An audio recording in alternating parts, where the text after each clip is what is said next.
bonjour à tous, bonjour à toutes, bienvenue ce soir, sujet spécial et invité spécial, puisqu'on va parler de freelancing, on va parler de créer une activité depuis la maison, avec parfois même pas de compétences, alors je laisserai le soin à Alexandre de nous expliquer ça comment et pourquoi,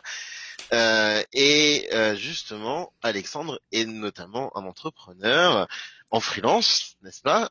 Et il a une Ouais, chaîne YouTube du même nom qui parle de business en ligne avec plus de 100 000 abonnés, si je me trompe pas. c'est ça, ouais, exactement. 115 000, on arrive bientôt à 115 000. C'est, bravo, c'est pas Ouais, mal. merci. Et il a pris de son temps aujourd'hui pour nous parler de freelancing. Donc peut-être deux, trois mots sur trois avant de commencer. Alexandre, qu'est-ce que tu Ouais, pourrais nous raconter? alors, comme tu l'as dit, je m'appelle Alexandre Dinomé. Comme tu l'as dit, j'ai une chaîne avec 115 000 abonnés. Je parle de business en ligne, de marketing spécialisé dans le fait de lancer un business en ligne en partant de zéro, c'est-à-dire sans compétences techniques, sans gros capital, etc. Et aujourd'hui, j'aide les étudiants, les personnes en recherche d'emploi ou tout simplement les devenir entrepreneurs, des jeunes entrepreneurs, à lancer leur activité et à vivre de leur activité, à vivre d'Internet, pour justement profiter de cette opportunité et devenir. Et c'est ce que tu as gentiment aussi accepté de faire ce soir sur Ouais, cette conférence. tout à Alors fait. tout au long de la conférence, vous aurez, pour ceux qui ont l'habitude ou pas, la possibilité de communiquer avec nous, hein, sur le chat qui est prévu à cet effet. Donc vous pouvez poser les questions. Si ça rentre dans le cours de du sujet en cours justement, on essaiera d'y répondre. Si on peut garder la question pour la fin, on la gardera pour la fin. En tous les cas, on sera là pour répondre à toutes les questions, que ce soit pendant la conférence ou à la fin de la conférence. Pour ma part, j'ai oublié de le dire, je m'appelle David et je dirige la e-commerce academy dans laquelle on propose différents cursus de formation, notamment différents cursus de formation sur le e-commerce, le marketing digital, le freelancing aussi. Ça fait partie de nos compétences. Et ça fait maintenant quelques années qu'on fait ça, je pense, assez sympathiquement avec une très belle communauté. Et depuis quelques mois, on a aussi noué pas mal de partenariats sur avec des organismes de formation en France qui proposent nos programmes avec nos formateurs, mais qui donnent droit au financement de formation en fonction des budgets que vous avez et des financements auxquels vous avez droit. J'en parlerai en fin de conférence. Pardon. Je te donne la parole, Alexandre. Je te laisse démarrer. Juste avant ça, un tout petit mot aussi. C'est pas la première fois que je co-anime une conférence avec toi. Je te l'ai Ouais. dit tout à l'heure. Je le redis devant tout le monde. Je suis très, très, très content de te recevoir.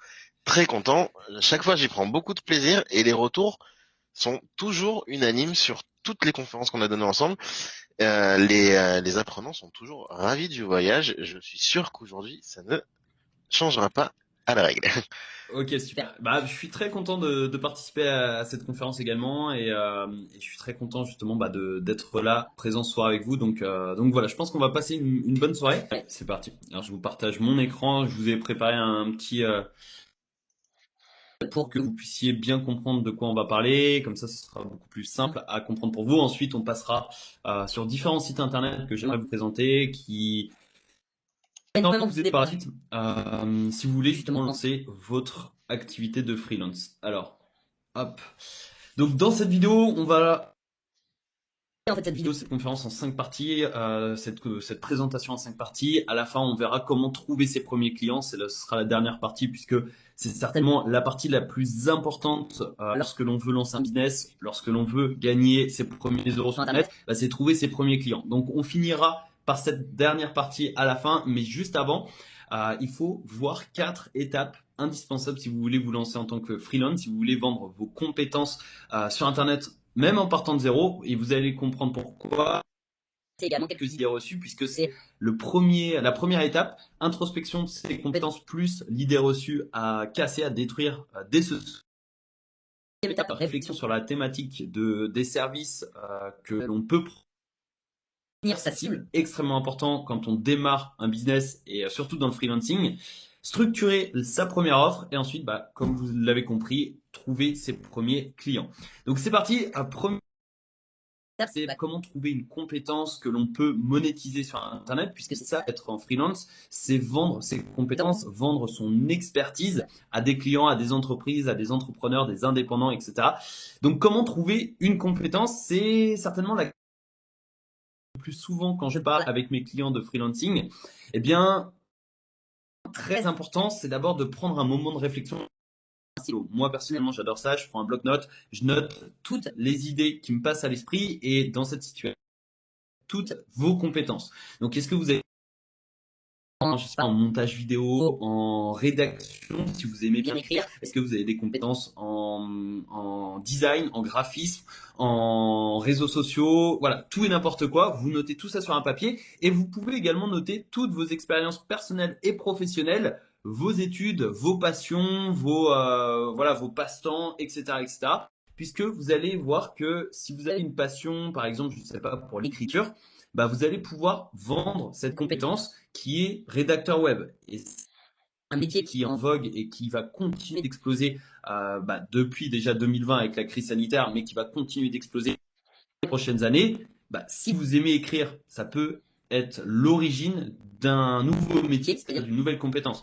Si vous aimez tout ce qui est photo, vidéo, retouche photo, montage vidéo, etc., ça peut être aussi une nouvelle compétence que vous pouvez monétiser sur Internet. Alors Ensuite, Alexandre, ouais, je te coupe, je suis désolé. On pas de a souci. quelques retours sur le technique, le son saute et l'image a tendance à figer de ton côté. Ok. Est-ce qu'il y a peut-être pas un souci de connexion chez toi? Alors, normalement, non, mais je peux me mettre en Non. partage de connexion. Alors, je sais pas si ça va me sortir de la conférence ou si ça va bloquer et revenir. Regarde, on va peut-être essayer de continuer avant de faire, avant Ouais. d'essayer de Sinon, je peux essayer. Là, c'est activé, c'est prêt. Voilà, pour l'instant, si ça reste supportable, alors dites-nous, hein, les auditeurs, si ça reste acceptable, on va continuer comme ça. Et si jamais et ça devient difficile, à ce moment-là, je te couperai, je te dirai. Ok, bah n'hésite pas à me couper si jamais tu veux switcher. Allez, ça marche. Donc voilà, comme je le disais, noter toutes ces expériences personnelles, professionnelles, ces études, ces passions, ça peut vous permettre d'avoir compétences, de trouver votre compétence phare que vous allez pouvoir monétiser. Et vous pouvez également réfléchir par la suite aux compétences que vous voulez monétiser, que vous par exemple, vous avez la passion de la photo, mais vous voulez pas forcément vendre cette passion, bah, vous allez peut-être switcher sur une autre compétence. Donc ça, c'est un petit brainstorming que je vous invite à faire. C'est une étape de réflexion que je vous invite à faire avec un papier et un stylo, et ça vous permettra de trouver une, deux, trois, quatre, cinq compétences que vous pourrez monétiser sur Internet par la suite. Et ensuite, d'en sélectionner une ou deux maximum pour vous lancer, et après, vous allez pouvoir classifier. Donc déjà, l'idée reçue à détruire. Ouais, Alexandre, juste, je vais lancer un petit sondage parce que je vois qu'il y en a qui disent que c'est ok, il y en a d'autres qui disent que c'est limite et difficile. Alors du coup, où est-ce qu'on se situe? Est-ce que il y en a parmi les auditeurs avec qui ça se passe parfaitement bien? ok. Est-ce que pour d'autres c'est plus compliqué? Dites-le moi. Si ça se D'accord. passe bien pour certains, c'est que c'est pas du côté d'Alexandre, c'est que c'est peut-être du côté de votre côté à vous, éventuellement. Mais pour le chat, ça se passera pas là-bas. Pour ceux qui ont du mal, je peux leur donner le lien direct sur YouTube, si je le retrouve. Ouais, ça peut régler le problème. Sinon, je peux switcher en partage de connexion et voir ce que ça donne. C'est vraiment Normalement, ça va compliqué, me... André. Ouais, normalement, ça va me figer 10-15 secondes et je vais revenir. Normalement. Ok, ben alors on va te laisser ressortir et revenir dans ce cas. Si tu Ok. coupes, je te Euh, reprends. Et j'ai donné Attends. ici un lien YouTube qui est exactement le lien de la diffusion de notre conférence, sauf Ok. qu'il n'y aura pas le chat dessus, donc ça sert à rien de commenter là-bas. Si ceux qui veulent commenter devront commenter sur ce fil. Voilà. Alors,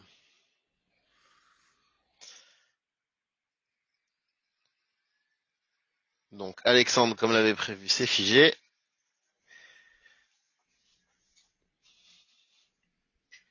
Est-ce que c'est bon, Alexandre, de ton côté?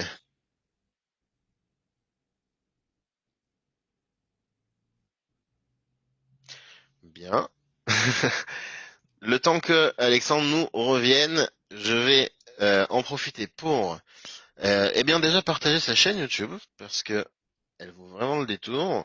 Donc du coup, vous pourrez aussi aller voir de quoi il s'agit. Il parle d'entrepreneuriat, de business en ligne. Voilà la chaîne. Non, c'était pas ça, c'était pas le bon résultat. Mhm. Ce n'était pas le bon résultat. C'est plutôt ignorer mon dernier message.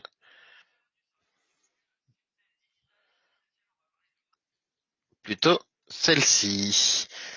Donc ça, c'est la chaîne d'Alexandre. Et puis, il y a aussi la chaîne d'e-commerce Academy. La chaîne d'e-commerce Academy, donc c'est la nôtre, dans laquelle j'essaye de publier avec mes collègues différents contenus chaque semaine. Et d'ailleurs, lundi prochain, normalement, il y a un nouveau contenu sur une méthode de vente assez particulière. Je vous encourage à aller voir, à vous abonner, à liker, à partager et surtout à nous faire de retour si ça a l'air de vous convenir. Alors là, Alexandre nous a carrément quitté. Donc, on va voir si il se reconnecte. Et sinon, je prendrai le lead et je vous présente mes excuses pour les petits problèmes techniques que l'on a et qui sont bien entendu les aléas du direct.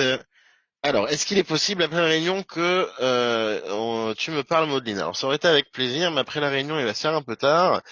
Et du coup, je pense que ma femme m'attend à la maison.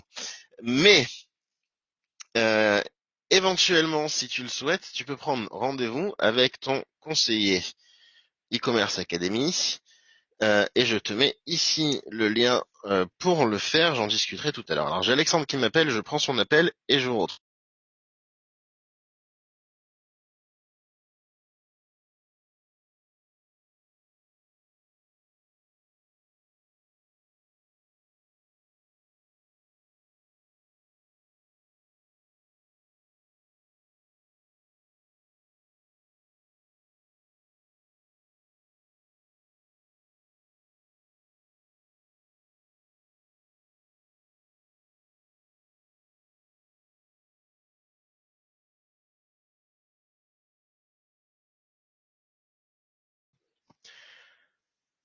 Voilà.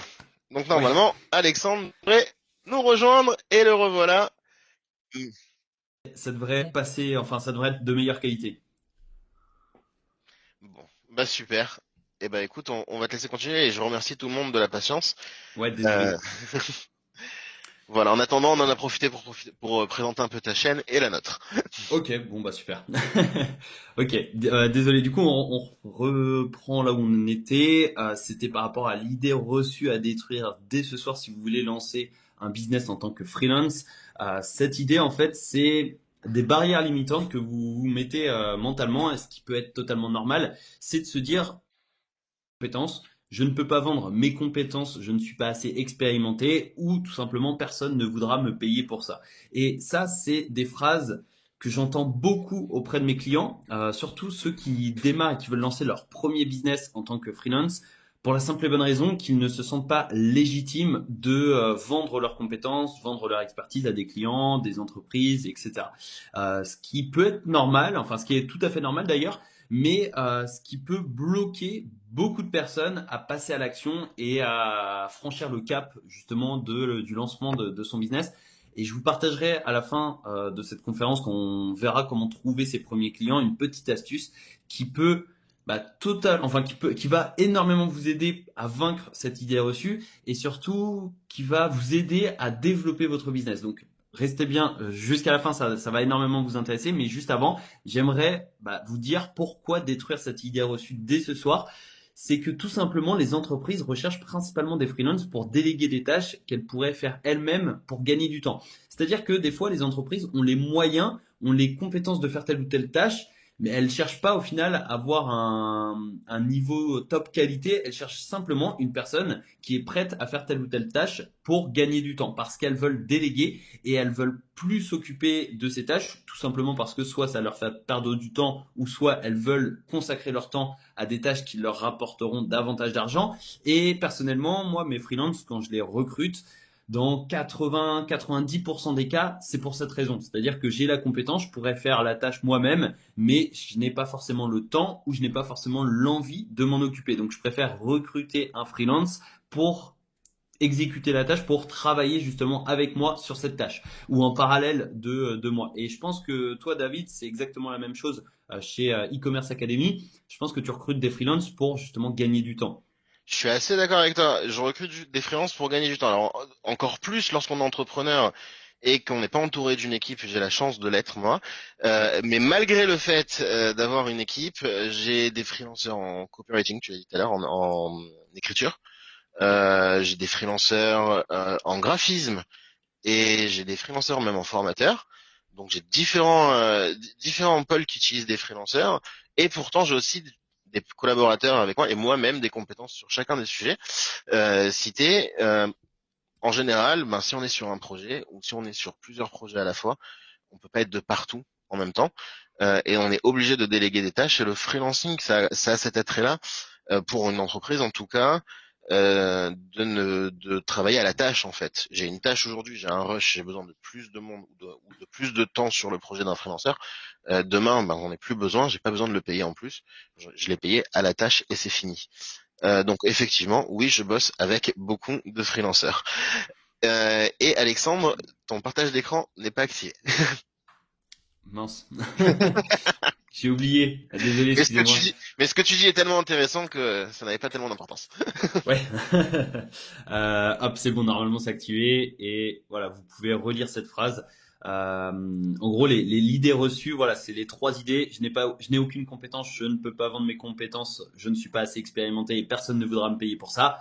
Bah, retenez bien une chose, c'est que dans 80-90% des cas, les entreprises recherchent principalement, enfin, recherchent des freelances non pas pour les compétences en elles-mêmes, mais c'est surtout pour gagner du temps. Alors, sauf si c'est quelque chose vraiment de précis, par exemple, je sais pas, de la publicité Google, là, l'entreprise cherche à être rentable, donc elle va rechercher des compétences. Mais si c'est pour de la rédaction web, pour du graphisme, du design, pour des miniatures YouTube, etc., bah, au final, tout le monde peut le faire. Euh, ouais, tu Pour voulais. répondre aux questions, oui, il y aura un replay et il Ok. sera disponible dès demain par mail. Et je rajouterai à ça que les entreprises recherchent des freelances pour déléguer des tâches qu'elles pourraient pas, qu'elles pourraient faire elles-mêmes, mais pour gagner du temps. Et même parfois, il y a des tâches qu'elles ne savent pas faire. Et je pense surtout aux petites et aux moyennes entreprises. Aujourd'hui, on est en train de vivre une vraie digitalisation sur tous les secteurs. Alors, crise oblige, mais au-delà de la crise avant, ça avait déjà commencé. 70%, alors de mémoire, je sais plus quel est le chiffre exact, mais 70% des entreprises en France estiment qu'ils sont pas encore assez bien digitalisés. Et de se digitaliser, c'est, pour donner des exemples concrets, avoir une page Facebook être géré, et gérer sa page Facebook au quotidien. Ça peut être par exemple répondre aux commentaires Facebook, quelqu'un qui animerait la communauté, qui serait là pour répondre aux commentaires. C'est pas des compétences monstrueuses. Et pourtant, ben, le coiffeur n'a pas le temps de s'occuper de ça parce qu'il est en train de travailler sur ce qu'il sait faire de mieux, et donc il préfère le déléguer à un freelance qui s'occupe de la gestion de sa communauté. Ça peut être aussi des visuels, effectivement, comme on l'a dit tout à l'heure, des visuels, des cartes de visite, ce genre de choses, même si aujourd'hui, à peu près tout le monde peut obtenir des visuels plus ou moins acceptables avec différentes applications, Ouais. ou encore du copywriting, effectivement. Donc voilà, elles n'ont pas le temps, ou alors leur corps de métier est ailleurs. Leur corps de métier est complètement ailleurs, même s'ils comprennent les missions qu'ils vont déléguer, et c'est bien d'ailleurs, parce qu'ils vont pouvoir mieux contrôler le freelanceur, même s'ils comprennent les missions qu'ils vont déléguer, ils n'ont pas envie de faire ça. Parce que Ouais, c'est ça. En fait, elles cherchent à se concentrer sur leur zone de génie. Et par exemple, tu vois l'exemple du coiffeur, c'est un parfait exemple parce que la zone de génie d'un coiffeur, c'est bah, de faire des coiffures, de couper les cheveux, etc. Et c'est pas de gérer une page Facebook ou un compte Instagram, etc. Ça, le coiffeur, la coiffeuse, elle s'en fiche. L'objectif, c'est vraiment d'amener des clients pour que la personne dans le salon de coiffure puisse bah, offrir le service que recherche le client et gagner de l'argent. Donc effectivement, ça c'est vraiment un exemple concret, surtout avec la situation actuelle. C'est une tendance qui voilà qui enfin c'est une tendance qui a lieu depuis des années, mais disons que la crise de 2020 ça a accéléré les choses parce que il y a plein de commerces qui ont été fermés, qui sont toujours fermés. Et au final, les entreprises, les gérants comprennent l'importance d'être sur Internet et d'être sur le digital. Et effectivement, il y a une énorme recherche, et que ce soit pour la gestion de réseaux sociaux, la rédaction, la création de logos, design, etc. Voilà, il y a une demande qui explose en ce moment. Voilà. Et il y a une Et petite question, c'est juste une petite aparté, mais on y ouais, répondra en fait mieux en fin de conférence. Comment se déclarer freelancer en tout ce qui est aspect légal, déclaration, etc. C'est pas vraiment le but de cette conférence. Maintenant, pour démarrer une activité en ligne, généralement, on opte pour la micro-entreprise. C'est pas un ouais. conseil que je donne, c'est ce que je vois habituellement.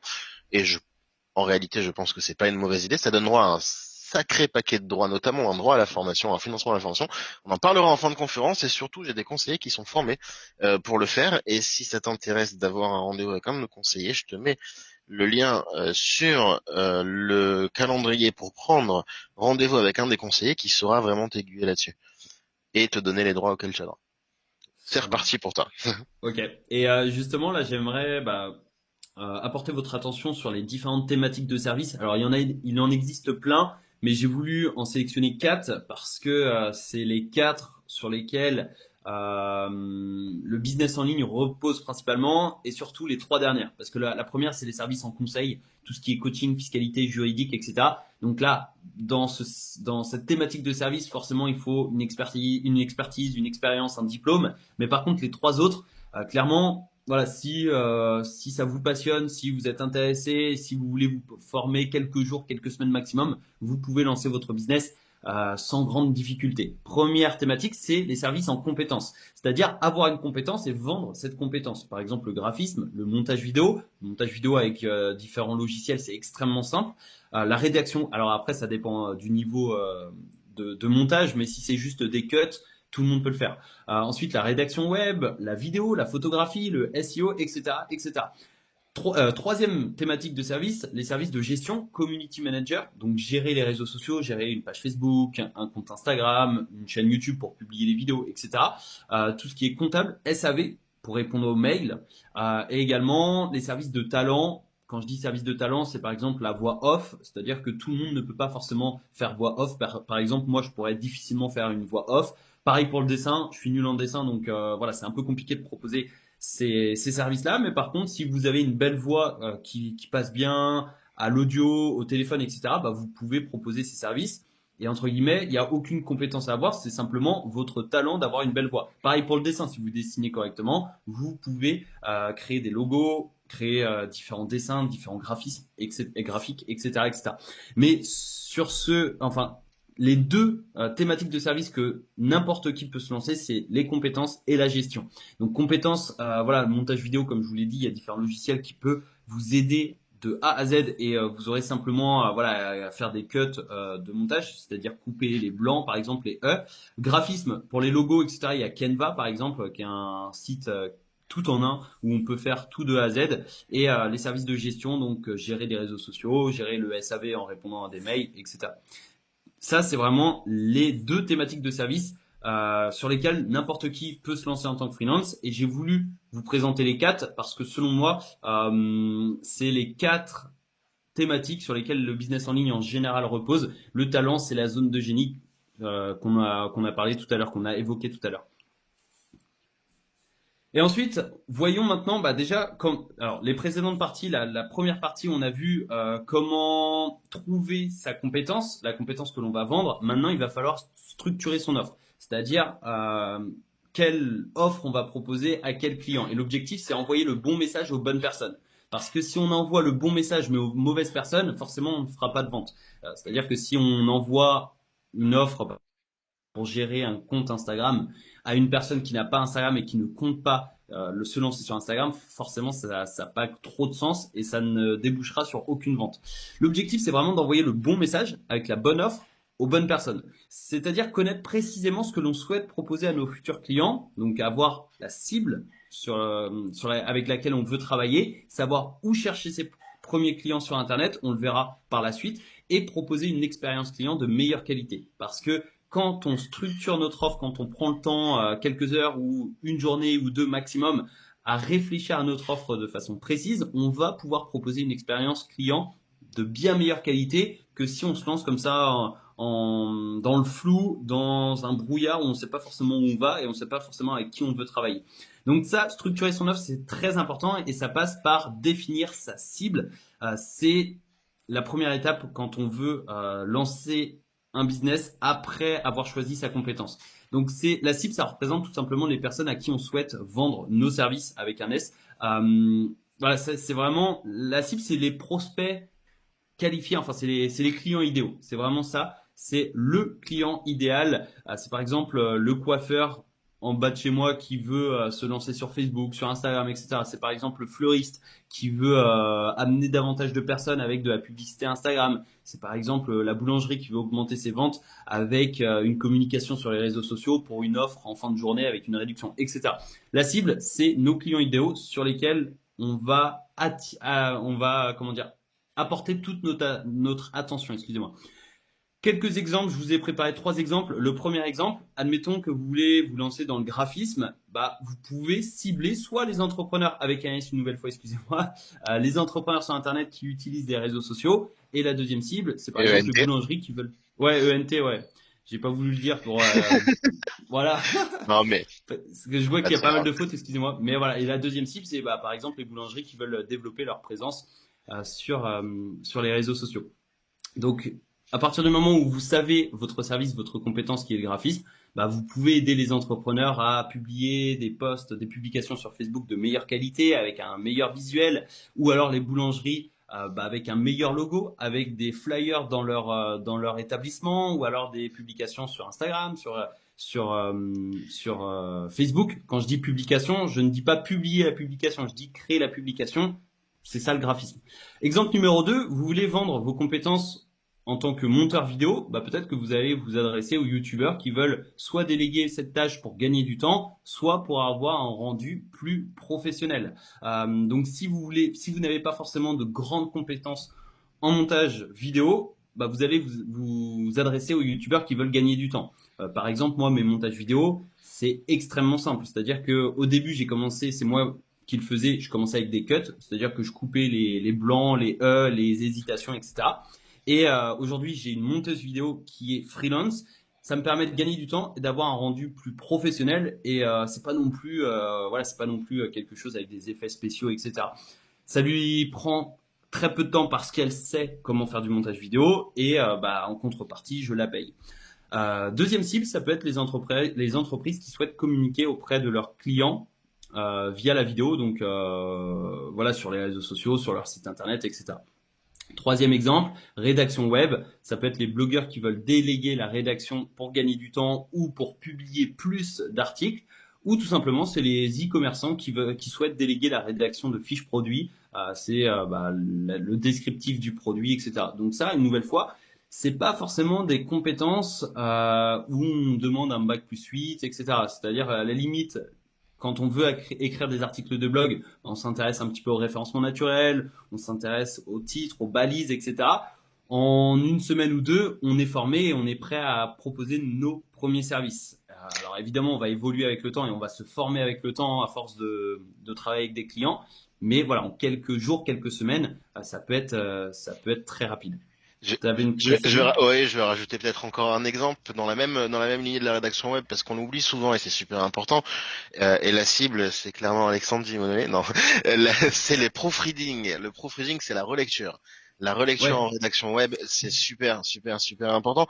Et je jette pas du tout la pierre à Alexandre, sachez-le, parce que pour écrire beaucoup, je sais qu'il est impératif, quel que soit le rédacteur, de se faire relire en relecture par quelqu'un qui n'a pas écrit le texte, par quelqu'un d'extérieur, parce que notre cerveau n'est pas habilité à voir nos propres erreurs, en tous les cas à ce niveau d'écriture, et donc du coup le service de proofreading est super demandé, et moi je l'utilise souvent. Donc comme quoi, ça faisait la jonction, on n'y pense pas souvent, et avec ça il est clairement bien assisté pour le freelanceur par des outils automatiques. C'est-à-dire qu'on peut utiliser pas mal d'outils qui sont sur Internet disponibles gratuitement pour faire le gros de la relecture, enlever les grosses erreurs et repasser derrière pour les subtilités. Pour ceux qui maîtrisent un minimum la langue française ou n'importe quelle langue d'ailleurs. Mais il y a aussi des services qui sont plus amusants auquel on ne pense pas. Je suis beaucoup sur Fiverr. D'abord, j'ai beaucoup d'élèves dessus, parce que comme je l'ai dit tout à l'heure, on a un cours sur le sujet. Et, euh, et je pense notamment à des services du genre, je me déguise en Père Noël et je chante joyeux anniversaire à qui vous voulez. Donc Ouais, par exemple. Ouais. le freelanceur a un déguisement de Père Noël, on lui envoie le nom et l'âge de la personne qui fête son anniversaire et il enregistre, il sait pas forcément chanter, hein, une chanson joyeux anniversaire. Et ça se paye 15-20 € pour 3 minutes de tournage. Donc donc c'est assez rigolo et ça fonctionne plutôt bien. Voilà, il y a des trucs auxquels on ne pense pas et ça marche. Allez, je te Ouais, redonne. ouais, ouais, c'est des services assez insolites, mais effectivement, ça fonctionne, ça fonctionne. C'est improbable, mais ça fonctionne, ouais. Alors, si par exemple, je prends un petit peu les commentaires, comment je vends mes compétences parce que je ne comprends pas vraiment trop. Alors, il va venir sur la commercialisation des compétences par la suite, donc on va le laisser dérouler. Si par exemple, en partant de rien, je voudrais vendre du matériel pour faire de la musique, comment me structurer avec qui me... Alors, Pascal, ça va être du e-commerce, là, ce que tu recherches, et non pas du freelancing. Donc, c'est un autre sujet qu'on maîtrise tout aussi bien, il n'y a pas de problème. Mais ce sera pas ce soir. Et pour le coup, je te renvoie là aussi sur le lien Calendly que j'ai envoyé pour fixer rendez-vous avec un de nos conseillers qui saura t'aiguiller sans problème. Et je peux mettre le lien, il a disparu, ben voilà, je l'ai remis. Comment trouve-t-on ces entreprises qui cherchent des freelances? Bon, alors, c'est vraiment, c'est un trick tout le monde. J'espère que tu vas très vite y arriver. Ouais, ouais, on va y arriver. Ensuite, une fois qu'on a justement notre cible, bah, en connaissant la cible, on connaîtra les problèmes qu'elle rencontre et les solutions qu'elle cherche. Donc, on sera capable de proposer une offre correspondante de notre cible. Donc voilà, c'est bah, par exemple le e-commerçant qui souhaite déléguer la rédaction de fiches produits, on va lui proposer nos services en tant que rédacteur de fiches produits.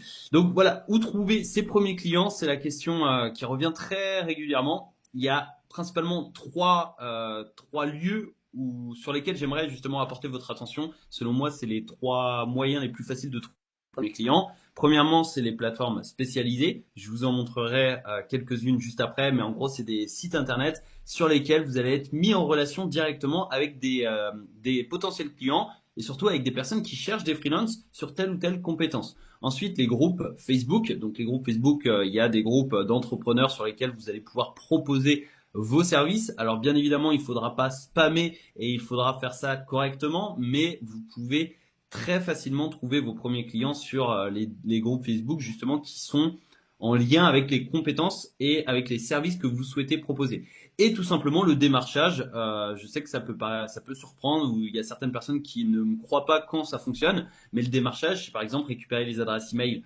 des entrepreneurs, des entreprises, des youtubeurs, voilà, des personnes avec qui vous souhaitez travailler, ou tout simplement leur numéro de téléphone pour les appeler, et vous leur envoyez un message ou vous les appelez, mais ne faites pas ça en mode commercial, faites ça plutôt de façon assez subtile, de façon à ce que d'abord la personne lise votre email et également qu'elle soit intéressée par votre email. Je prends un exemple très concret. La personne qui fait mes miniatures YouTube et tous mes visuels, les logos, enfin tout ce qui est visuel, bah, c'est un graphiste et en fait il m'a démarché par email et habituellement voilà, je reçois tous les jours des emails avec des propositions de partenariat, avec des personnes qui veulent proposer des services, etc. Donc je les lis, mais voilà, je forcément attention à tous. Sauf que là, c'était de façon originale, de façon subtile. Et le titre de l'email, je m'en souviens encore, et c'était il y a 1 an et demi, donc il est très fort. C'est qui fait vos miniatures, qui fait tes miniatures, quelque chose comme ça. Donc là, déjà, tes miniatures YouTube. Donc je me suis dit, ok, c'est qui? Enfin, ça m'a surpris. Je sais pas pourquoi, mais ça m'a surpris. Du coup, j'ai ouvert le mail, je l'ai lu, et en fait, dans le mail, il avait joint 3 miniatures. Il avait repris mes miniatures YouTube qui étaient moches à l'époque parce que je les faisais moi-même. Voilà, enfin, je savais pas forcément trop comment faire, etc. Et il les a stylisées. Il a utilisé ses compétences de graphiste pour les faire belles, pour avoir un beau design, un beau visuel. Et du coup, ça a tapé à l'œil et il l'a fait sans me demander mon avis. Et en fait, ça m'a surpris. Et du coup, je suis directement rentré en contact, surtout que son travail me plaisait. Donc, je suis rentré en contact avec lui. Et puis, aujourd'hui, ça fait 1 an et demi que je travaille avec lui. Je le paye tous les mois pour justement ces différents travaux. Donc, ça peut être des miniatures YouTube, des logos, des visuels, etc., des publications sur les réseaux sociaux, etc. Et pour ça, franchement, c'est au démarchage, tout simplement. Et par exemple, les plateformes, ouais. Non, je tire mon chapeau à ceux qui l'a démarché. Moi aussi, je suis démarché régulièrement. Ouais. Je crois que c'est le lot de quasiment tout le monde qui travaille. Et je rajoute en fait dans tes techniques de démarchage. Donc lui, il a utilisé la personnalisation, c'est extrêmement puissant. Carrément. Ça a le désavantage d'être chronophage. Alors il faut trouver l'équilibre. Mais normalement, si on fait ça intelligemment, surtout dans ce genre de service, ça devrait aller vite. Surtout si on sait qui on a ciblé précisément. Il y a d'autres techniques aussi qu'on peut utiliser, donc je les donne ici, et qui sont remarquées, même si elles sont de plus en plus fréquentes, mais à chaque fois que ça arrive, elles sont quand même remarquées. C'est la vidéo dans l'email, c'est la vidéo de présentation du freelanceur. Et je parle d'email, mais en réalité, c'est pas seulement les emails. Le démarchage via LinkedIn est Ouais, plus aussi. que généralisé. C'est même fait pour.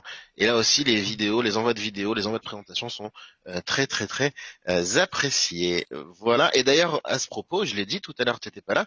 Lundi prochain, je sors une vidéo sur la chaîne d'e-commerce Academy, sur la chaîne YouTube d'e-commerce Academy. Je vais utiliser un outil assez sympa. Donc j'en dis pas plus. Ça va concerner le e-commerce, mais qui peut tout à fait être détourné de la manière dont je vais le présenter pour faire du démarchage et du démarchage très original. Donc si ça vous intéresse, abonnez-vous à la chaîne. Voilà.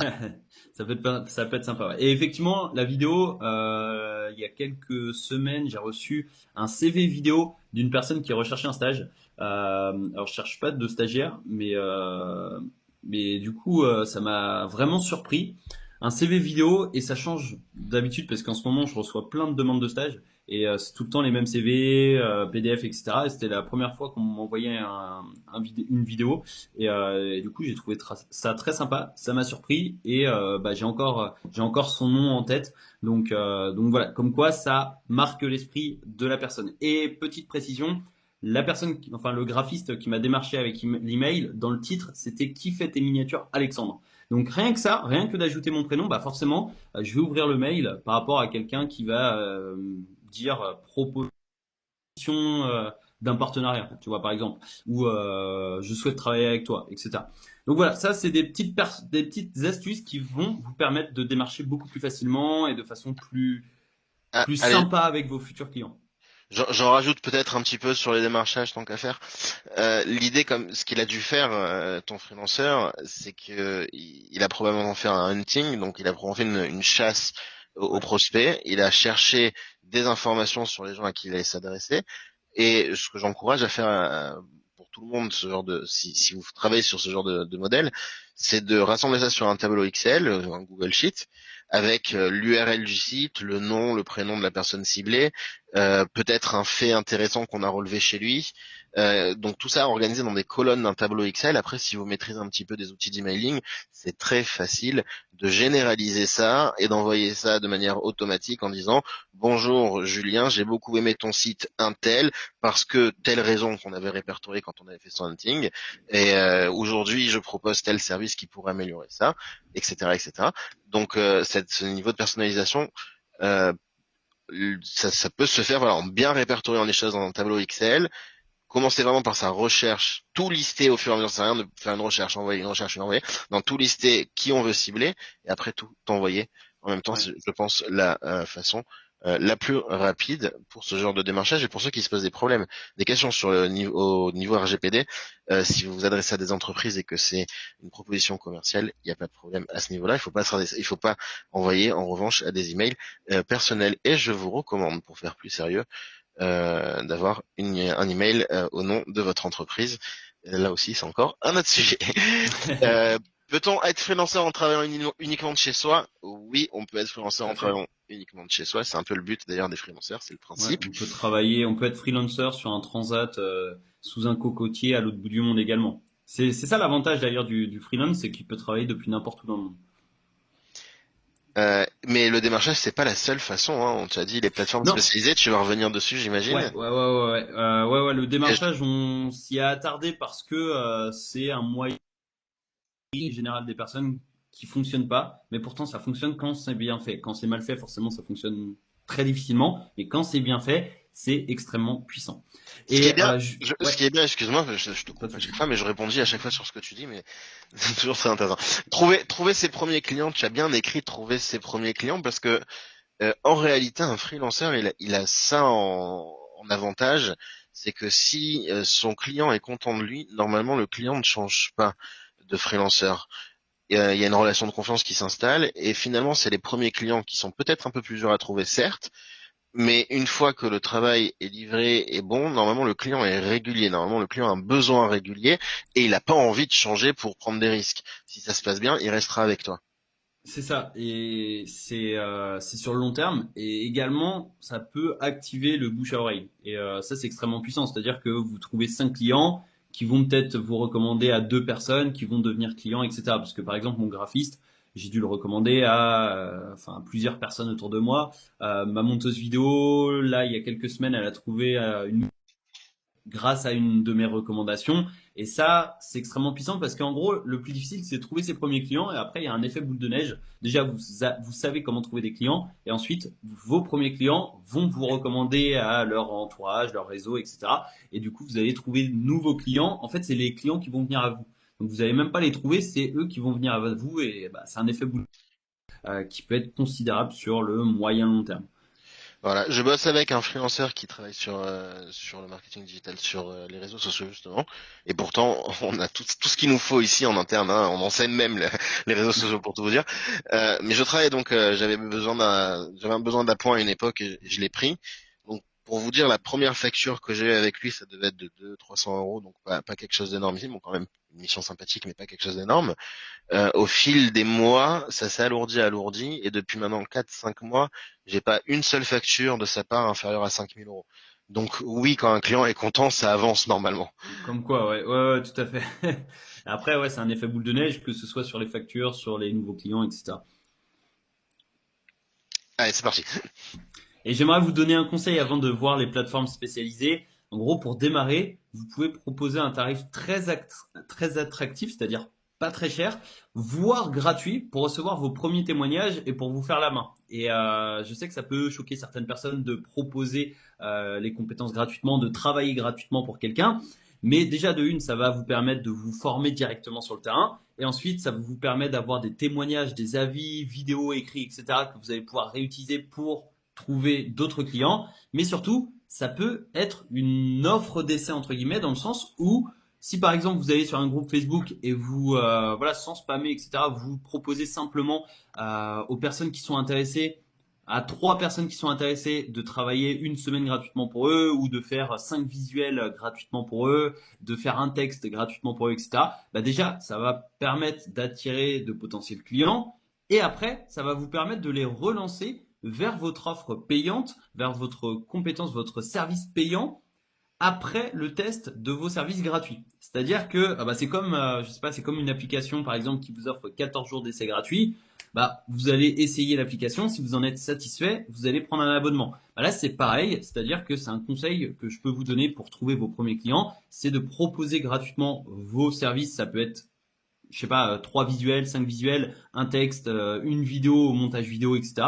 Et ensuite, vous allez relancer cette personne. Bah, si tu as été satisfait de mon service ou de mon travail, bah, voilà, n'hésite pas bah, on peut s'appeler pour qu'on pourrait échanger, pour travailler ensemble sur le long terme, etc.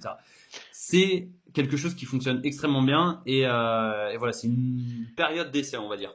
Et en plus de te permettre de tester ton service, il y a un principe que tu actives en fait en marketing en faisant ça qui Ouais, s'appelle le principe de réciprocité, c'est ça. qui dit que à chaque fois que l'on donne quelque chose, la personne qui reçoit se sent redevable à celui qui lui donne, même si c'est de manière inconsciente.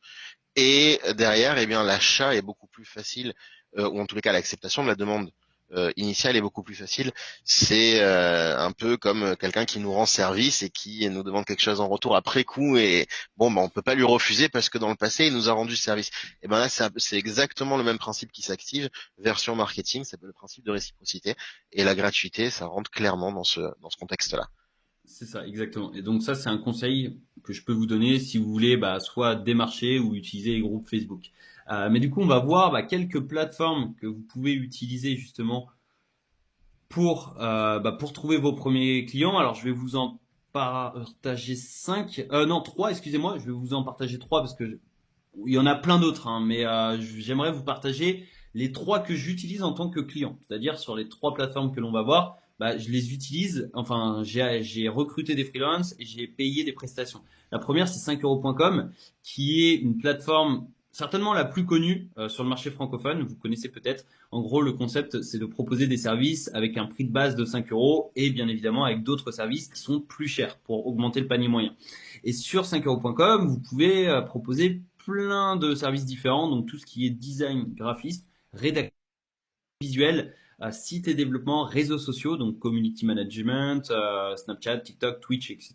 Et même juste avant la conférence, j'étais sur 5euros.com dans la partie réseaux sociaux, community management. Donc voilà, je voulais voir les différentes offres qui étaient proposées pour mon business. Ensuite, tout ce qui est business, formation, coaching, vie quotidienne. Donc il y a plein de choses différentes. Et par exemple, je sais pas, on va aller dans correction de texte, puisqu'on a pris l'exemple tout à l'heure. Ici, on a des personnes, voilà, ici 1500 avis, 191 avis, 614 avis, 1500 avis, 33, 448, etc. Et par exemple, si je prends, admettons, avec celui-ci, cette personne, elle a fait 727 ventes sur ce microservice avec une offre de base à 5 euros, mais bien évidemment avec plein d'autres options. Donc 5 euros, ça doit être moins de 1000 textes, ce qui est moins de 1000 mots, excusez-moi. Et si par exemple le client a, je sais pas, 5500 mots à corriger, ce sera non pas 5 euros, ce sera 5 plus 30 euros. Donc ce sera 35 euros. Et après, il y a plein d'autres options. Et ça, vous avez pareil pour tout ce qui est flyer, logo, etc. Et par exemple, dans les réseaux sociaux, on va aller sur Facebook, puisqu'on a pris pas mal, enfin, on a pris pas mal de fois cet exemple-là. Alors là, on est sur les publicités.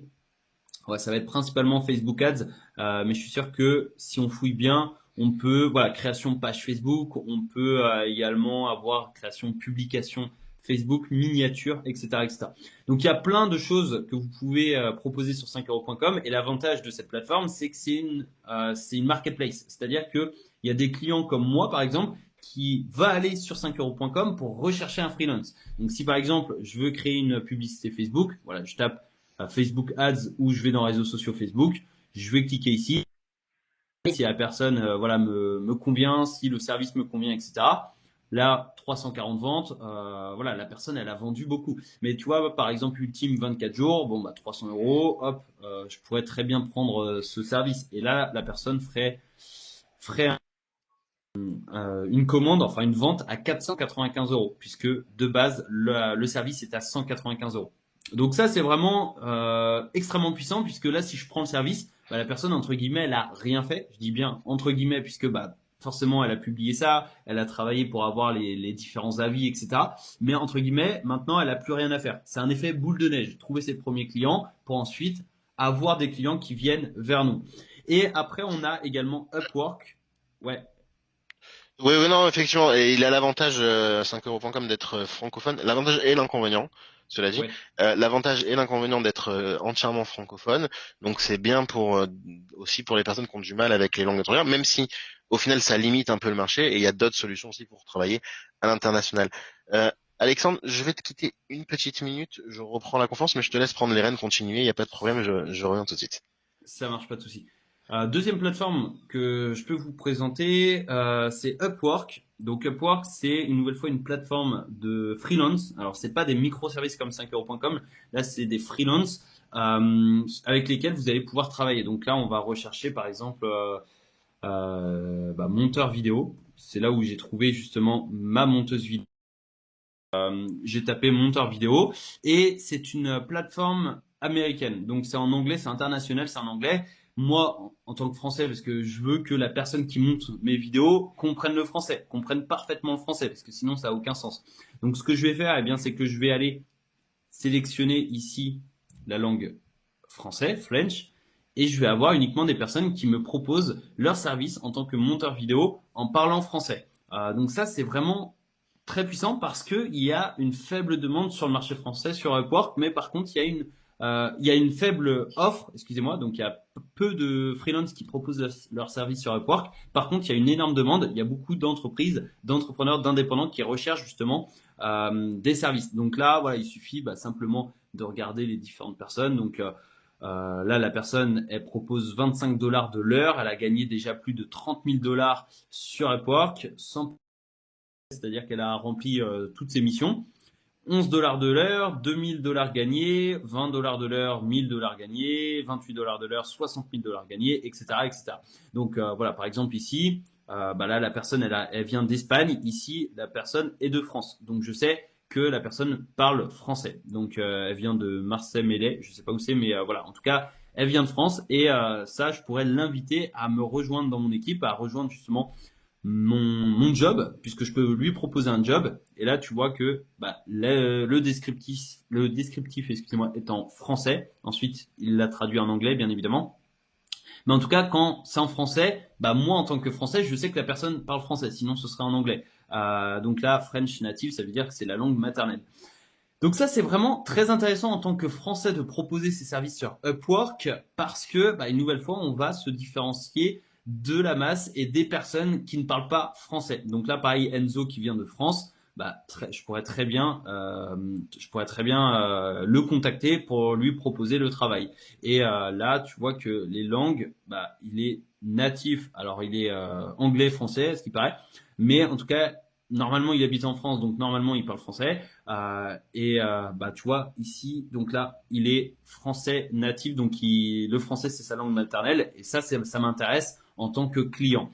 Bien évidemment je peux le contacter et on pourra parler, on pourra échanger en français pour confirmer qu'il sait parler français et pareil si par exemple tu recherches enfin tu veux proposer des services en tant que rédacteur web. Bah, bien évidemment, si tu ne sais pas écrire des textes, si tu ne maîtrises pas l'anglais, tu vas pas proposer tes compétences en anglais. Tu vas uniquement proposer tes compétences en français. Donc, tu vas pouvoir, voilà, proposer France. Tu peux mettre un descriptif en français pour attirer uniquement des Français, etc. Et Upwork, il y a énormément de trafic. Il y a beaucoup plus de trafic que sur 5euros.com. Il y a un potentiel juste énorme et j'ai déjà recruté plusieurs freelances sur Upwork.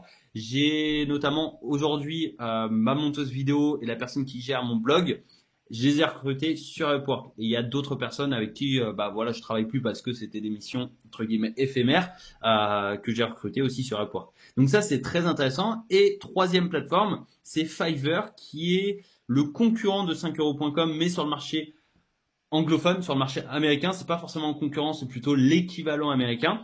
Fiverr, hop, alors on peut le mettre en français.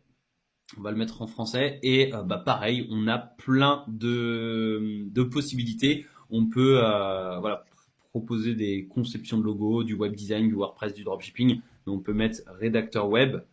Hop. Alors ça va être plutôt writer. Voilà, c'est en anglais. Donc, content writer, c'est tout simplement quelqu'un qui va proposer ses services en tant que rédacteur web. Et une nouvelle fois, bah, il y a plein de personnes qui proposent leurs services. Donc là, 224 avis, 580 avis, 602, 68, 194, 83, 83, 91, etc., etc. Et ça peut être extrêmement intéressant de se mettre sur Fiverr en tant que francophone parce que généralement les francophones se mettent sur 5euros.com et ne pensent pas forcément à Fiverr ou tout simplement se disent Fiverr c'est américain donc je ne vais pas publier de contenu sur Fiverr. Et c'est une grave erreur parce que soit vous pouvez proposer des services dans n'importe quelle langue, c'est-à-dire un logo par exemple, vous pouvez, voilà, le logo ça nécessite pas de maîtriser, je sais pas, l'espagnol, l'anglais, le chinois, le russe, etc.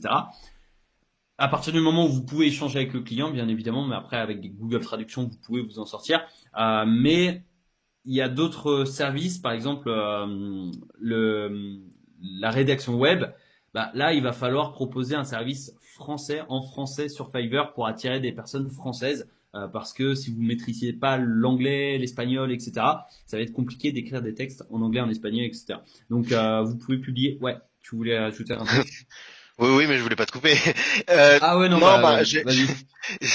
non, non, pour dire en fait qu'on est ici aussi très très en contact avec avec Fiverr. Il faut savoir, on a une relation assez étroite parce que on a travaillé beaucoup avec eux dans le cadre de la formation freelanceur justement, et ils ont une vraie volonté de d'attaquer le marché français.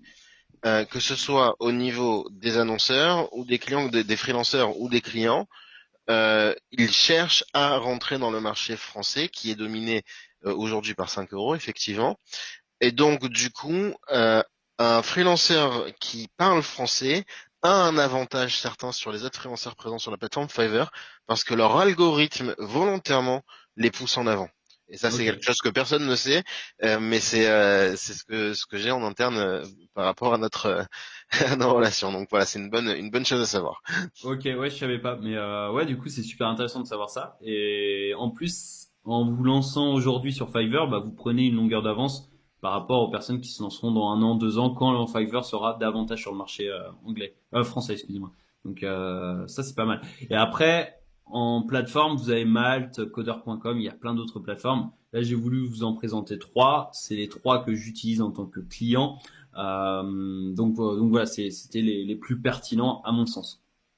Bah, c'est clairement un avantage de travailler sur ce genre de plateforme.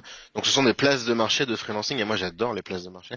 Je sais pas si vous le savez tous, mais je suis un grand fan parce que ça nous décharge du coût marketing Ouais. et même du travail marketing qu'il y a à faire ailleurs, et pas seulement en coût financier. Ici, il suffit normalement de bien jouer les règles de la plateforme, de bien les comprendre et de bien les jouer, de la marketplace pour être mis en avant et pour grimper de manière naturelle et exponentielle parce que toutes ces plateformes-là ont en commun, tout comme la plupart des marketplaces, la notation des clients des freelanceurs, c'est-à-dire que plus tu as d'avis positifs, mieux tu seras répertorié et mieux tu seras mis en avant. Donc c'est toujours un démarrage un peu timide et c'est toujours une accélération exponentielle si ça se passe bien, évidemment. Ouais, c'est ça, ouais, exactement. Donc voilà, ça c'est bah, les différentes méthodes que vous pouvez utiliser pour trouver vos premiers clients. C'est les plateformes spécialisées, 5euros.com, Power Coder, Fiverr, etc. Les groupes Facebook et le démarchage. Et voilà, si vous avez des questions, bah, n'hésitez pas. Je pense Ouais, qu'on va j'en ai passer aux trois. questions. Ça marche. D'un point de Je vue reviens. organisation, conseillez-vous l'organisation papier ou numérique? Ça dépend des personnes. Moi personnellement, c'est papier. Enfin, après, je dis mon cas personnel, mais je sais qu'il y a des personnes qui aiment pas le papier et qui veulent le numérique. Surtout qu'il y a plein d'outils maintenant, plein d'applications sur téléphone qui permettent voilà, de s'organiser, de gérer. Il y en a à foison maintenant. Ah, clairement. Moi, je suis le papier, c'est mon fourre-tout. C'est là où je mets toutes mes idées en vrac. Voilà, j'en ai toujours un Ouais, bah, cahier. je suis pareil. Ouais. J'en ai deux, j'en ai trois, j'en ai de partout. Mais mais en réalité, pour organiser mon travail, ça, c'est les idées. L'organisation de mon travail se fait de mon point de vue sur du numérique. Je suis quelqu'un de très statistique aussi, donc avec des tableaux Excel en général, avec des outils, si c'est pour la gestion client, des outils spécialisés, mais c'est pas forcément nécessaire pour un auto-entrepreneur, en tous les cas pas au stade d'un freelanceur au début, mais des outils CRM par exemple. Pour organiser mes idées, si vous avez des projets qui nécessitent beaucoup de coordination et que vous avez besoin vous de vous organiser, j'ai un outil qui est gratuit, enfin qui est une version gratuite et qui est suffisante pour ceux qui l'utilisent, qui s'appelle MindMaster. Je vais envoyer le lien et qui permet de bien organiser sa pensée. Donc voilà. Et après, évidemment, si il y a besoin de comptabilité, c'est toujours mieux d'avoir un petit outil qui nous aide. Euh, Surtout voilà, dans les questions administratives et légales, c'est franchement plus facile. Voilà.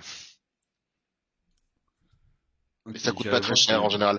Souvent c'est gratuit ou il y a des versions gratuites et ça coûte pas très cher. Hmm. MindMaster, Ah j'ai oui, pas d'accord, ici. cartographie mentale, ok, ça marche. C'est une cartographie mentale et puis derrière on peut l'attacher à un logiciel ils ont aussi une version gestion de projet et donc en couplant les deux ça fonctionne très très bien. Je travaille avec ça avec mes équipes. Je, Ok. je recommande. J'ai pas j'ai pas d'action chez eux mais je recommande. Comment ça se passe pour lancer le projet? Donc je crois que là on a une vision bien complète de comment on peut se lancer avec différents moyens d'atteindre les clients, des plus actifs, des plus payants et des plus gratuits. Donc ça, je reviendrai pas là-dessus.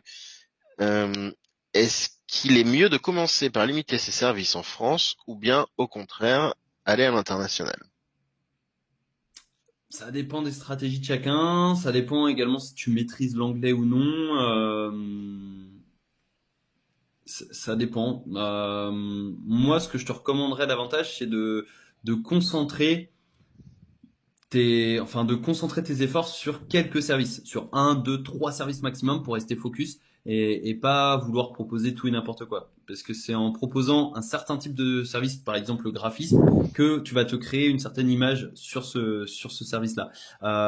Après, évidemment, rien ne t'empêche de te concentrer sur le graphisme, mais à l'international.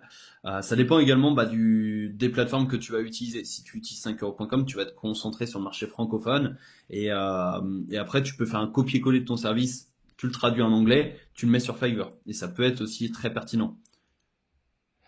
Alors j'ai une question sur les e-books. Je crois que je suis un grand spécialiste des e-books, mais ça n'a absolument rien à voir avec le freelancing. Donc, donc tu as posé la question à la bonne personne, mais pas au bon moment, Emma. Et elle veut vendre des e-books sur la psychologie. Où puis-je les vendre?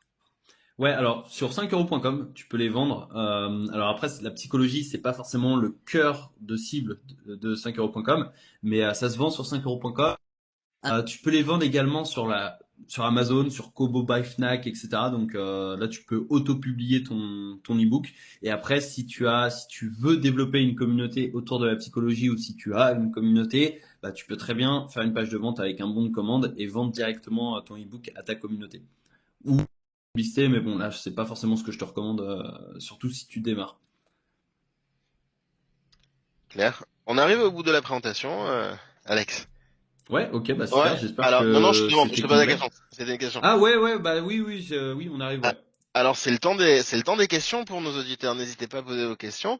Et le temps que vous les posiez, moi du coup, ce que je vais faire, c'est que je vais vous parler un petit peu de la formation en général et de la formation en particulier chez Commerce Academy, notamment sur le freelancing. Se lancer dans une activité, quelle qu'elle soit, de façon générale, c'est toujours bon d'acquérir des bonnes bases. Ce qu'a donné ici Alexandre est excellentissime et une excellente base. Si vous voulez aller un petit peu plus loin, on a des programmes de formation qui sont plus ou moins longs. Ça peut s'étaler sur 2 semaines, 8 semaines, 15 semaines en fonction des besoins, notamment sur le freelancing, dans lequel on aborde, on enseigne des compétences sur le graphisme et pas à un niveau de graphiste professionnel, mais à un niveau de rendu professionnel, ce qui est un petit peu différent. C'est-à-dire que le travail est livré à un niveau professionnel en utilisant des outils simples comme Canva, ce que tu as dit tout à l'heure, et de Ouais. quelle manière on l'utilise de manière intelligente, donc pour pouvoir proposer des vignettes produits, des vignettes vidéo, des cartes de visite, des présentations PowerPoint, euh, des flyers, des visuels newsletters, enfin toutes sortes de choses du côté du visuel. On a aussi une partie sur la vidéo, le montage vidéo, donc ce dont tu parlais tout à l'heure, donc les deux services qui sont bien exploités là-dedans, et aussi une partie sur la gestion de communauté et surtout une grosse partie sur comment se développer et faire développer son activité sur les marketplaces, sur les places de marché comme Fiverr, comme 5 euros, ou encore se développer à travers sa propre communauté. Donc ça fait partie des programmes.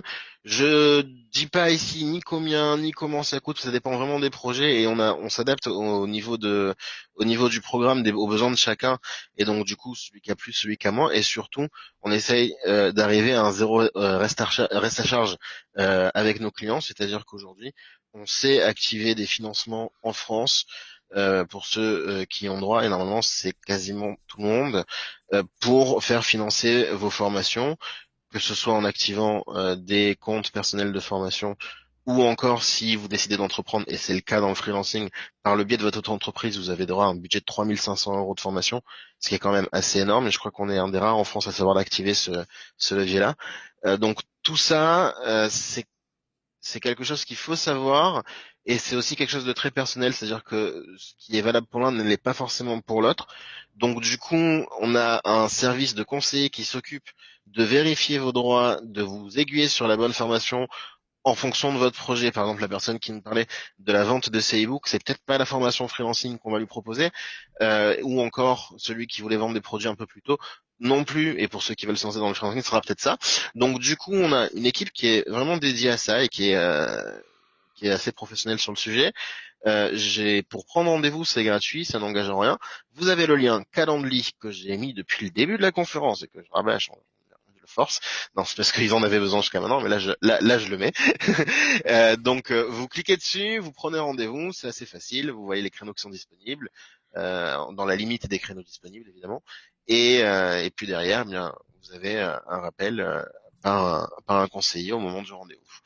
Voilà. Alors, j'ai rien à proposer sur 5 euros. À 5 euros, mes services à partir de généralement 300 euros jour. Ouais, bah ça tu peux le proposer sur Upwork très facilement, parce que tu peux par jour, par semaine, par mois, par heure. Et ce que tu peux faire également, si tu veux être sur 5euros.com, c'est que tu peux créer un infoproduit, un e-book ou une vidéo de présent ou une vidéo de formation, un petit truc, ça dépend de ta thématique. Et tu vas vendre cet infoproduit à 5 euros comme produit d'appel. Un infoproduit, c'est un produit digital, un produit numérique. Donc, une fois que c'est créé, ça ne te coûte pas plus cher. Au final, les 5 euros, bah, c'est que du bénéfice. Mais surtout, l'objectif, c'est d'amener le client vers ton offre principale à 300 euros par jour. Donc ça peut être un excellent moyen justement d'attirer des prospects qualifiés, enfin de siphonner des prospects qualifiés de 5euros.com pour les rediriger vers ton service à 300 euros par jour. Et évidemment, après, tu peux dialoguer directement sur 5euros.com avec tes prospects et une nouvelle fois les rediriger vers ton service à 300 euros par jour. Excellente réponse. J'aurais pas fait mieux, mais je rajouterai que sur 5euros.com, c'est vrai que ça se fait pas beaucoup de partir sur des prix plus élevés. En revanche, sur Fiverr, qui est pourtant basé sur le même principe, Ouais. aujourd'hui c'est très très très très répandu. On n'est pas obligé de rester à 5 euros. On peut proposer des services à 300 euros. Et si vous tombez sur des clients comme moi, en général, je regarde toujours les plus chers et pas les moins chers. Je pense que quand on paye pas cher, c'est quoi? C'est qu'on paye pas un bon service. Je me trompe peut-être en réalité, mais c'est dans mon inconscient. Et d'ailleurs, toujours des dires de Fiverr.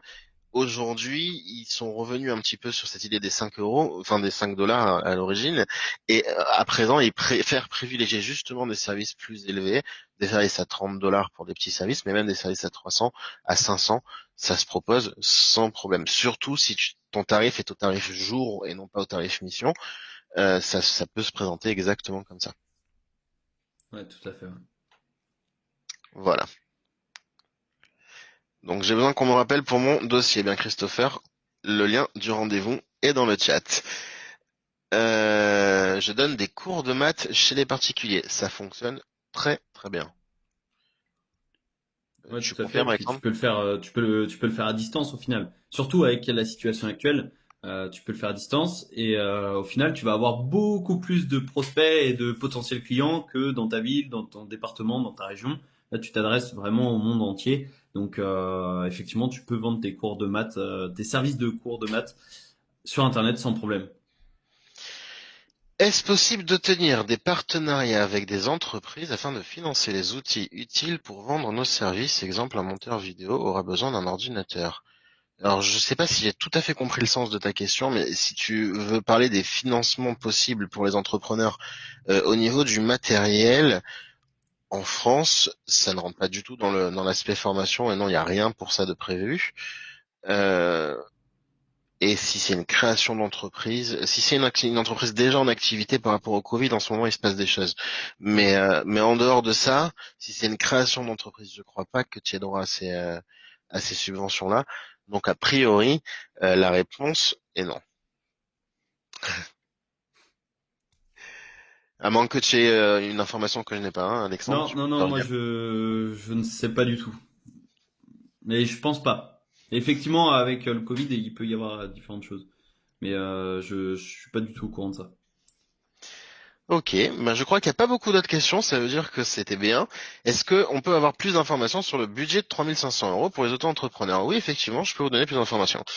Alors, il faut savoir que en France, chaque entreprise est reliée donc à un secteur d'activité. Ce secteur d'activité est relié à ce qu'on appelle une OPCO. C'est un organisme financeur de formation du secteur d'activité. Elle cotise d'ailleurs chaque année à cette OPCO en fonction du secteur d'activité.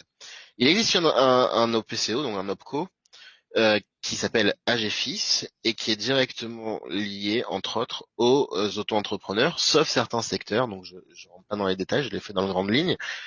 Et il faut savoir qu'actuellement, l'AGFIS, pour pousser les auto-entrepreneurs et les entreprises qui sont dans leur giron, donne un budget de 3500 euros de formation. Ils ont annoncé donc ça en fin d'année dernière. On pensait que ça se renouvellerait pas pour 2021. En 2021, ils ont annoncé qu'ils renouvelaient ça tant qu'ils avaient de l'argent. En 2 mots, ils ont les poches pleines, mais on ne sait pas quand est-ce que ça va s'arrêter. Ça peut s'arrêter demain, dans 1 mois, dans 2 mois, dans 3 mois. Donc autant monter ces dossiers très vite, parce qu'au moment où ça s'arrête, c'est dommage. Les budgets ne sont plus du tout les mêmes. Pour vous donner un ordre d'idée, FIFPL, qui est un autre opco, qui travaille aussi avec une autre sorte d'auto-entrepreneur, eux financent autour de 700 à 900 euros de formation. Donc on est largement au-dessus. Donc si ça intéresse, encore une fois, le mieux, parce que là, encore une fois, ça dépend de la personne. Si elle a déjà créé une entreprise dans le passé, si elle a fait des déclarations, elle n'en a pas fait, si encore elle est salariée de l'État, fonctionnaire, ça va pas se passer pareil. Le secteur d'activité de l'entreprise, ça va pas être pareil non plus. Donc tout ça sont des questions bien spécifiques.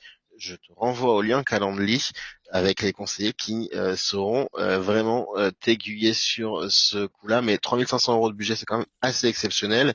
Et ça serait vraiment dommage de passer à côté, surtout si vous voulez ouvrir une auto-entreprise. D'autant que l'ouverture d'auto-entreprise, c'est rapide, c'est gratuit. Ça n'engage absolument pas à faire un chiffre ou à payer des impôts. C'est uniquement sur le chiffre d'affaires réalisé. Donc c'est quand même un très bon coup de pouce de la France. À ce niveau-là, c'est un très bon statut. On vous aide aussi d'ailleurs sur ce sujet-là, sur la création d'entreprise s'il y a besoin. Et qu'est-ce que je voulais rajouter d'autre sur le sujet? Je ne sais plus, mais c'est pas grave.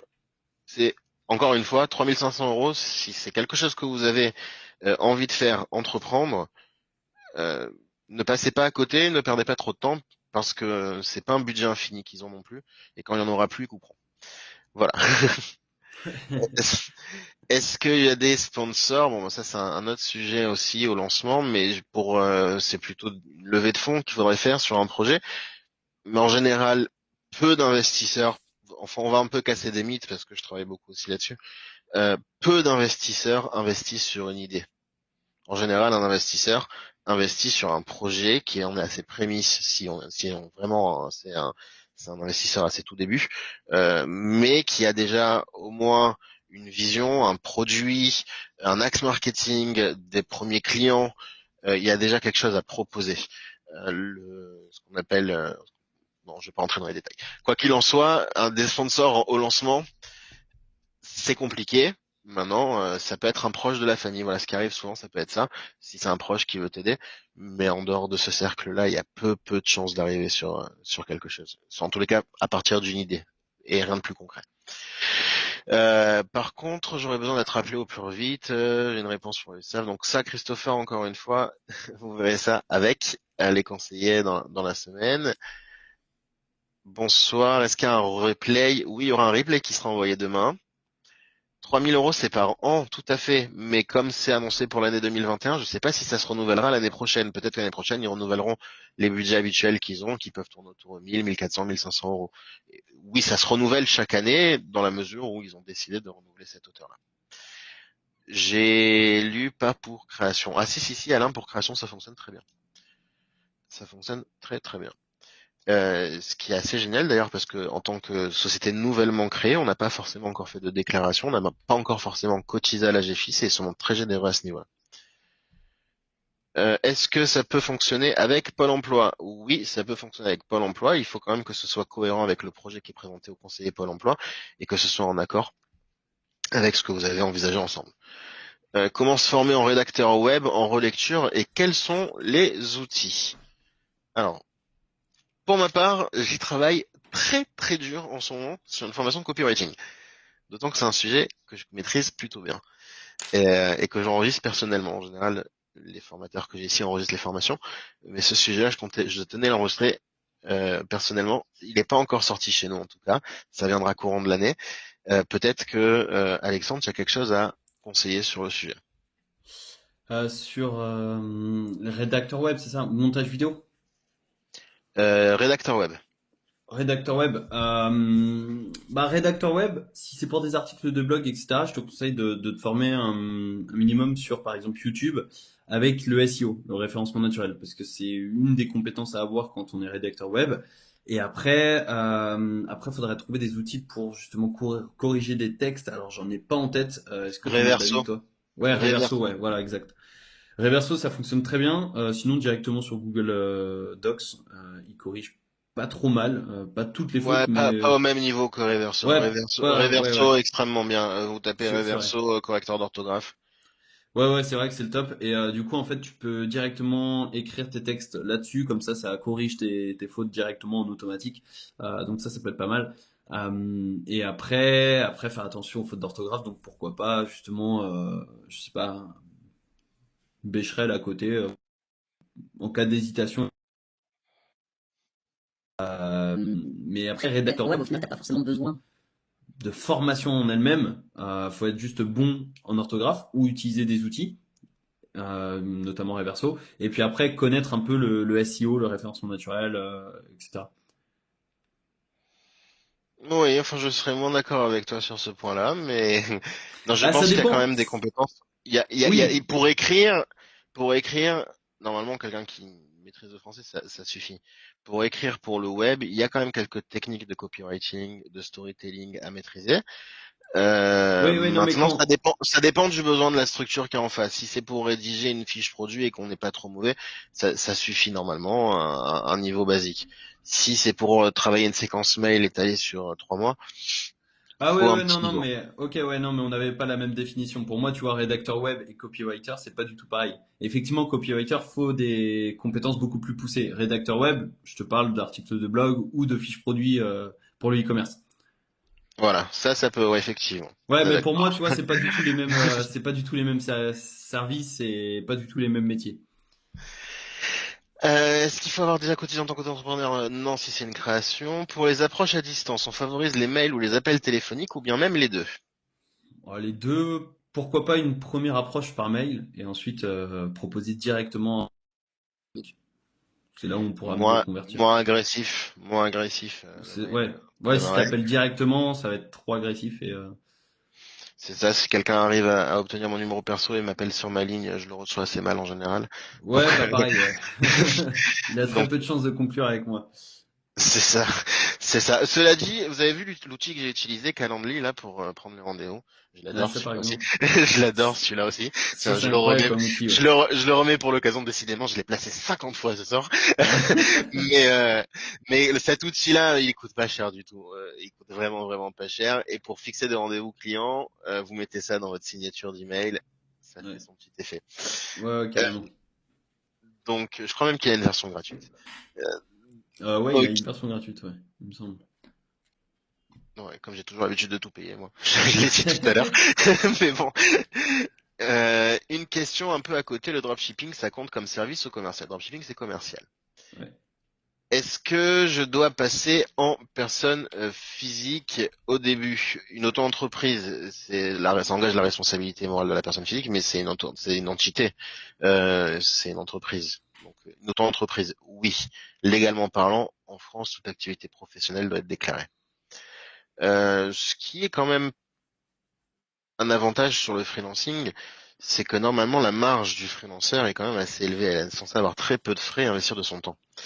Donc normalement, même au niveau des taxes, etc., on les sent pas tellement passer, surtout si on bénéficie d'aides de l'État comme l'ACRE par exemple, ça va encore mieux. Euh, j'ai cliqué sur le lien et ça ne marche pas. Ah bon? Reclique. Reclique, je l'ai renvoyé 10 fois, il y en a bien un qui va marcher. C'est sûr. Sinon, copier-coller Copie-colle dans un dans, onglet. copie-colle dans l'onglet, sinon dans le mail de rediffusion demain, je le remettrai aussi. Un tant qu'à faire. C'est gratuit. Vous parlez de business mondial sûrement pour le financement. Bravo, messieurs, la conférence était très claire, riche et professionnelle. Je me joins à son compliment et c'est vraiment tout le mérite d'Alexandre. Bravo, Alex. Tu as fait un une très belle présentation Merci et beaucoup. c'est vraiment chouette que tu aies répondu présent avec un contenu comme toujours de très haute qualité. Ouais, bah merci et merci à tous d'être présents ce soir. Ça m'a fait plaisir. Je sais pas combien on a été. Un jeu 185 à l'heure actuelle, Ok, quand même, pas mal. je crois. Ou je sais plus si le chiffre est bon là. Enfin, peu importe, à peu près dans ces eaux-là. Euh, alors, Jimmy qui dit SEO, non, SEO en anglais, SEO en français, Search Engine Optimization, ce qui est en fait la science de remonter dans les résultats de recherche naturellement sur Google et les autres moteurs de recherche. SEO, mais non pas SEO, c'est juste prononcé à l'anglaise. J'ai obtenu le plan de financement et ça marche, nous dit Bertrand. Et oui, voilà, je suis content d'avoir quelqu'un qui peut témoigner. Merci Bertrand. Chloé, est-ce qu'il faut obligatoirement déclarer son activité auprès des services publics dès le départ de notre proposition de service en tant que freelanceur? Légalement, la seule réponse que j'ai le droit de te dire, c'est oui. Après, est-ce que si tu travailles en douce et que personne ne le voit, mais bon, la réponse officielle et légale, c'est oui. Combien de temps cela t'a pris pour avoir une réponse? Ça prend à peu près pour obtenir pour déclarer son activité, ouvrir son auto-entreprise, ça prend 1 heure. Hein. Mais Ouais. après, il faut recevoir les papiers ça peut même pas 1 heure, ça prend moins de 10 minutes en vrai. Il faut recevoir les papiers, l'enregistrement d'URSSAF, le CABIS, etc. Donc là, ça prend quelques jours, 1 semaine, 10 jours, au plus tard 14 jours.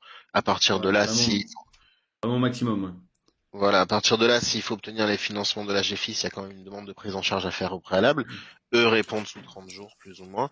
Mais tout ça, ce sont des process qu'on maîtrise et c'est des process qu'on fait pour vous. Donc, vous prenez pas la tête, hein, prenez rendez-vous et on le fait pour vous et on vous expliquera déjà comment se passe le process et surtout, on vous minimisera toutes les tâches. Donc, il n'y a pas de problème. Jimmy, c'est exactement VP France, tu vois, c'est pas mal. La création les aide. Bonsoir tout le monde. Monsieur Guy, vous êtes prof de maths, donc apparemment on a fait des contacts, tant mieux. Et beaucoup de remerciements. Donc, encore une fois, je te remercie. Je remercie beaucoup tous les auditeurs qui nous ont suivis jusqu'au bout et qui ont été patients sur les problèmes techniques et qui ont été Ouais. aussi très animés sur les chats, très réactifs, très sympathiques, toujours bonne humeur, toujours bon esprit. Je vous souhaite à tous aussi de réussir dans les projets que vous entreprenez et de travailler avec les bons outils et les bonnes formations. Et je te laisse le mot de la fin, Alexandre. Bah, merci à tous d'avoir participé à cette conférence et le mot de la fin, c'est passer à l'action. C'est-à-dire que si aujourd'hui vous voulez entreprendre, vous voulez lancer votre activité, votre business, vous voulez vivre d'internet, bah, il faut passer à l'action, il faut voilà se lancer dans le grand bain et se former, lancer son premier microservice, son premier service, etc. Et ensuite passer au niveau supérieur et voilà, c'est passer à l'action, c'est vraiment le dernier mot de la fin. Alors, voilà, et répondre à la dernière question. Est-ce que je dois Ouais. faire 2 déclarations d'activité si je veux faire du freelancing et du dropshipping? Alors, théoriquement, c'est possible. En pratique, et maintenant, je veux pas qu'on me prenne au mot, et je Ouais. préfère dire là où je suis le plus à l'aise ou le moins à l'aise. Là, je suis moins à l'aise, c'est moins territoire où il faut m'emmener, mais quand même, de ce que j'en sais. Ça dépend du chiffre d'affaires généré par l'auto-entreprise. Si c'est un chiffre d'affaires qui débute, normalement, on peut garder son auto-entreprise sur le secteur d'activité principal et avoir des activités secondaires autour. Dès que le chiffre d'affaires grossit, il faudra séparer. Voilà ce que je pense savoir. Je sais pas si tu confirmes aussi, mais Si, si, ouais, parce que j'avais plusieurs activités quand j'étais micro-entrepreneur à l'époque. J'avais plusieurs activités. Et en fait, il en faut une principale et des secondaires. Et après, tu vas déclarer ton chiffre d'affaires freelance sur la prestation de service taxé à 22% et dropshipping sur l'activité commerciale à 13% et quelques. si tu bénéficies pas de l'ACRE, qui est encore Oui, oui, intéressant. sans l'acre. Là, c'est vraiment les taux habituels. Après l'acre, tu divises par deux, je crois. Enfin, franchement, c'est cadeau. Surtout qu'il n'y a pas la TVA, etc. Donc, ça va. Allez, super. Bon, messieurs, dames, merci à tous et à toutes. Moi, je vous dis à bientôt. À bientôt, Alexandre. Salut, Et à bientôt. très bonne fin de semaine. Au revoir.